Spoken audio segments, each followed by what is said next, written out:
Halo teman-teman, perkenalkan nama saya Elsa Fitriana dengan NIM 22003020775 dari kelas 1B2. Di video kali ini saya akan membahas tentang keunggulan dan keterbatasan metode ilmiah. Oke teman-teman, sekarang kita langsung masuk aja ke pembahasan tentang keunggulan dan keterbatasan metode ilmiah. Mari simak video berikut ini. Keunggulan dan keterbatasan metode ilmiah. Sebelumnya kalian tahu nggak sih, apa sih ilmu itu? Ilmu adalah cara atau aktivitas atau metode untuk mengetahui.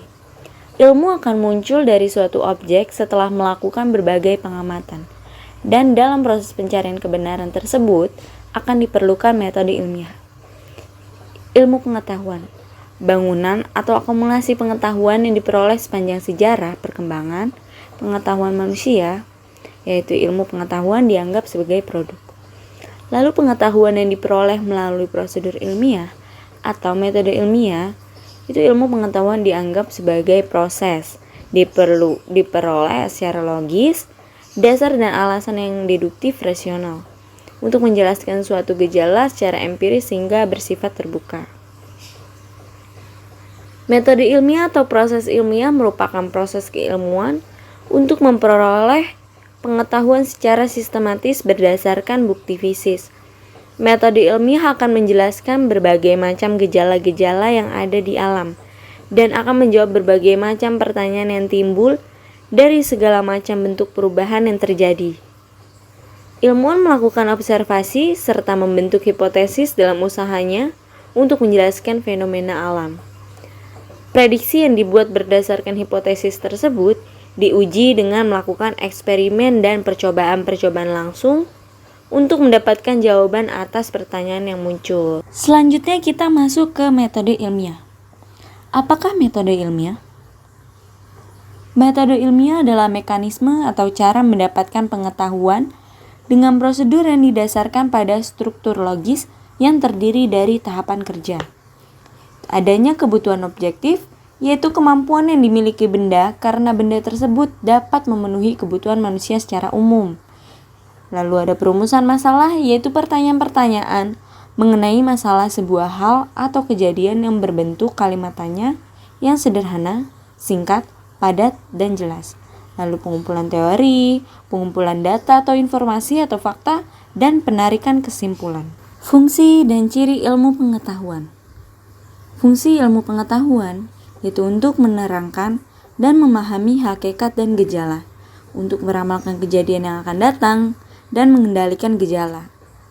Lalu ada ciri ilmu pengetahuan, yaitu mempunyai objek kajian, mempunyai metode pendekatan, dan disusun secara sistematis dan bersifat universal legitimate. Keunggulan metode ilmiah. Kebenaran ilmu tidak absolut, mendorong belajar ilmu terus-menerus, mencintai kebenaran yang objektif, tidak mudah percaya pada tahayul atau peruntungan semata. Membimbing rasa ingin tahu, jelas dapat dibuktikan dan dapat diamati langsung oleh alat indera pada manusia. Tidak berpikir secara prasangka, metode ilmiah membimbing kita tidak begitu saja percaya tanpa bukti nyata. Mempunyai sifat objektif dan adil, dan membimbing kita selalu bersikap optimis. Selanjutnya, keterbatasan metode ilmiah. Metode ilmiah tidak mungkin bisa menjangkau objek yang bersifat imateri atau gaib, dikarenakan tidak adanya wujud, ukuran, dan timbangan yang jelas. Lalu, terlalu bergantung pada objek yang ada. Metode ilmiah akan berubah bila objek yang diamati telah berubah. Sebagai contoh, ilmuwan mengatakan bahwa suhu di atas puncak Merapi adalah 35 derajat Celcius. Namun apa yang dikemukakan oleh ilmuwan akan berubah seiring berubahnya cuaca dan suhu. Lalu kurang valid karena tidak semua hasil dari metode atau penelitian di suatu daerah akan bisa diterapkan untuk daerah lainnya, dan membutuhkan waktu yang lama karena penelitian dilakukan secara berulang. Peran metode ilmiah dalam pengembangan ilmu pengetahuan. 1.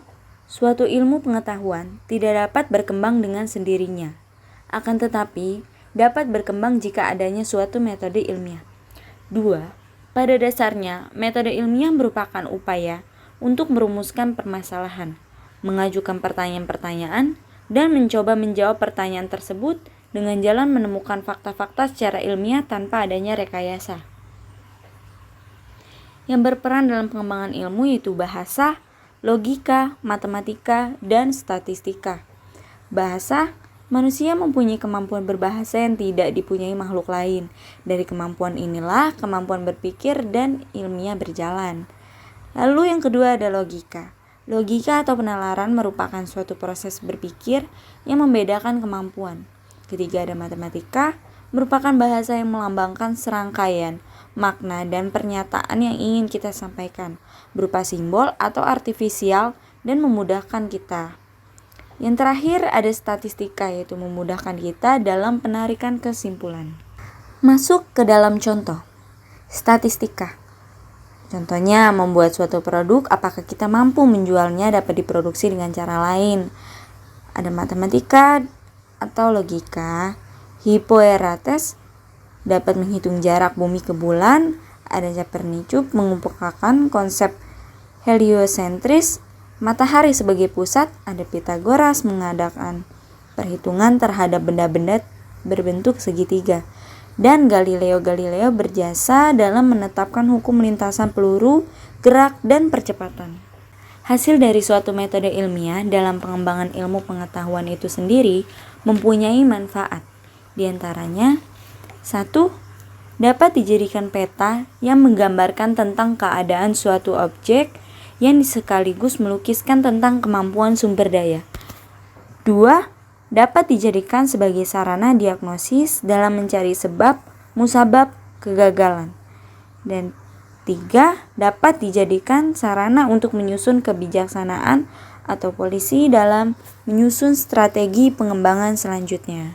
Nah, bila dikaitkan dengan ilmu, maka metode ilmiah merupakan cara untuk mengetahui kebenaran dari suatu teori keilmuan dan kejadian-kejadian alam lainnya. Jadi, bila ingin mengetahui kebenaran dari teori keilmuan, salah satunya adalah dengan menggunakan metode ilmiah. Sekian video penjelasan dari saya, semoga bisa bermanfaat dan menambah ilmu bagi teman-teman semua. Mohon maaf apabila ada kesalahan dari video ini. Sekian dan terima kasih.